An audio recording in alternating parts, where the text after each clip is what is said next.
Transforming Vance into, there's a zillion of these. Bob Ross, the Las Vegas Dome, the very popular chubby face Vance.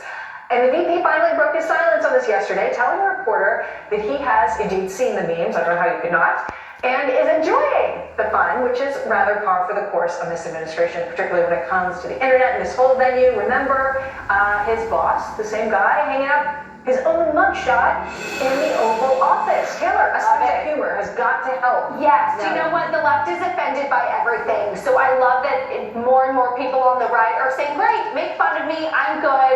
I'm only, people only get offended when they're super insecure. So I love that we can just laugh it off and be the party of common sense fun again. That's the funny thing about all of this, that Republicans used to be seen as the party that were stuffy, white guys, boring, right? They're the cool party now. Because when you can contrast it with, say, Al Green, for example, during the joint session of the Congress, and he's waving his cane, the old guy, right? Or AOC, or Jasmine Crockett, or, Elizabeth Warren, remember that video she did with her husband? She was like, oh, thanks for being here. It's literally your own kitchen. She's like, I'm gonna get me a beer. We forget that JD Vance is 40 years old, right?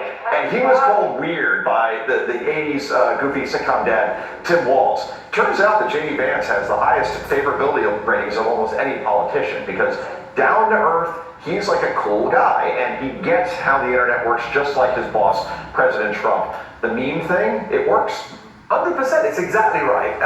And especially JD Vance, who I know, I mean, you'd be hard-pressed to meet someone who's more confident and secure in himself and who he is, and he's just not going to be bothered by any of this stuff and can enjoy it like the rest of us, while understanding that we, on our side of the political argument, are just so much better at this because we believe in, to your point, I mean, it's having a sense of humor, but also that sense of kind of freedom, and not constantly kind of lecturing everyone, you can't say this, you can't say that, and even when they try and do it, it's so embarrassing, like with that video they made, with who choose your fighter. Yeah, the Republicans have definitely managed to find this niche and do a little bit better when it comes to the meme game, just sort of across the board.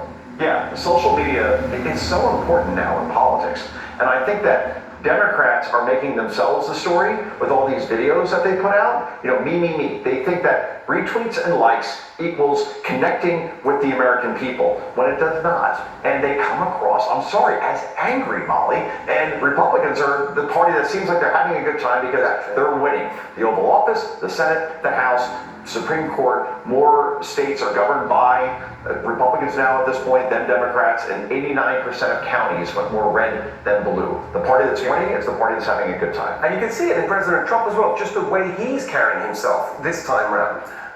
He's funny and making jokes and self-deprecation. It's just a very different approach, and it's working.